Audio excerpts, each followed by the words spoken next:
बहुत सारे महाराज यहाँ कर्मकांड अनुष्ठान है। उसमें कहा है यदि मधु यानी शहद या और घी से भगवान का अभिषेक किया जाए तो जीवन में धन्य धान और प्रमेय रोग की निवृत्ति हो जाती है।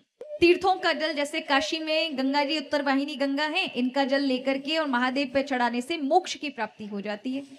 अलकनंदा का जल लेकर आकर महादेव पर चढ़ाने से, नर्मदा का जल लाकर महादेव पे चढ़ाने से, यमुना जल को लेकर आकर महादेव पे चढ़ाने से, जहां जहां तीर्थ स्थानों में महादेव के मंदिर हैं वहां तीर्थों का जल महादेव पे चढ़ाने से मोक्ष की प्राप्ति कराने वाला होता है। जिसके जीवन में बहुत अत्यधिक शत्रुओं का प्रकोप है, केवल बाहरी शत्रु नहीं, कौन से शत्रु, अंदर वाले भी, काम क्रोध लोभ मोह ये भी सता रहे हों, तो ऐसे लोगों को सरसों के तेल से महादेव का अभिषेक करना चाहिए और बाहरी शत्रुओं का भी शमन हो जाता है और रोगों से भी मुक्ति हो जाती है। भयानक से भयानक रोग भी फिर व्यक्ति को सता नहीं सकते, इसलिए सरसों के तेल से अभिषेक करना चाहिए। शक्कर से मिश्रित जल, शुद्ध जल लें उसमें शक्कर मिला लें और शक्कर से मिश्रित जल को चढ़ाने से यदि किसी के जीवन में पुत्र नहीं है, ऐसे को संतान की प्राप्ति हो जाती है। जटामासी, बिल्व वृक्ष का पका हुआ फल, उसका रस, खस, इन सब से मिश्रित जल से अगर महादेव को अभिषेक किया जाए तो आपके जीवन के सभी अभिष्ट जो आप चाहते हैं सभी कामनाओं की पूर्ति होती है।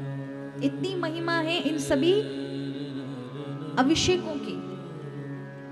जीवन में अगर जिन बच्चों की बुद्धि काम नहीं करी, बार बार चीजों को भूल जाते हैं, उनको दुर्वा का रस से पीस लो, उसको उसमें गंगा जल मिलाकर उससे महादेव छान करके महादेव को अर्पित करो तो दुर्बुद्धि का नाश हो जाता है। अक्षत, चावल एक भी टूटे नहीं होने चाहिए। साबुत चावलों को महादेव पर अर्पित करने से उस व्यक्ति के संपूर्ण कार्य अक्षय हो जाते हैं, उनमें कभी क्षति नहीं होगी, उसको कभी हानि का अनुभव नहीं होगा।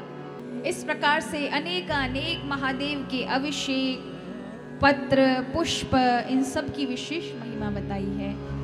लेकिन इन सब को सुनने के बाद एक बात याद रखना, जैसे होम्योपैथी की दवाई तो आप सबने खाई होगी, देखी होगी, या तो पानी में डाल के दी जाती 2 बूंद, या फिर वो गोली छोटी छोटी मीठी मीठी उनमें 2 बूंद दी जाती है। आप 5 केजी गोली खा लो और 2 बूंद नहीं डालो, असर करेंगे?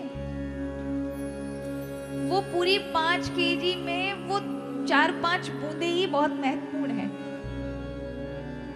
वो बूंद नहीं है तो वो दवाई आप खाने के बाद भी वो मीठा मीठा तो लगेगी, रस तो देंगी, लेकिन लाभ नहीं मिलेगा। उसी प्रकार ये सब कार्य करने के बाद यदि हमारा हृदय भगवान शिव से प्रेम नहीं कर पाया तो सब व्यर्थ हो जाएगा। संसार की वस्तु तो मिलेगी लेकिन आत्म शांति नहीं मिलेगी, संतुष्टि नहीं मिलेगी, मन को आराम नहीं मिलेगा, विश्राम नहीं मिलेगा। इसलिए सभी आवश्यक के अनुष्ठान, लेकिन इनके बदले में भगवान शिव के प्रति प्रेम होना चाहिए, अगाध प्रेम उत्पन्न हो जाए, तब समझिए कि हमारे किए हुए कार्य सफल हो गए,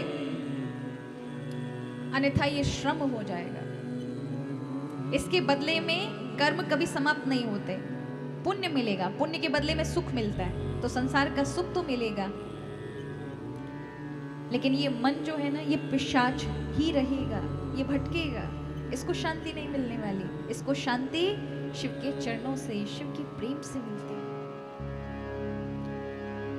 तो एक ही भाव होना चाहिए कि भगवान शिव के प्रति हमारा किस प्रकार से प्रेम बढ़े, हम वो प्रयास करें। इसलिए जो भी कर्म करें, जो भी अभिषेक करें, पूजन करें, पाठ करें, उसमें एक ही हेतु होना चाहिए, भगवान शिव से हमारी प्रीति हो, भगवान शिव हमारे हों और उसकी अनुभूति करें। जीवन में सुख दुख कैसे भी क्षण में भगवान शिव की अनुभूति करें। जब जीवन में सुख आए तो उसमें शिव दिखाई पड़ने चाहिए, तुम्हें शिव की कृपा नजर आनी चाहिए, तब बात बने कि आप शिव तत्व की ओर अग्रसर हैं, कि आप शिव की ओर चलकर जा रहे हैं, अन्यथा ये मिथ्या श्रम हो जाए।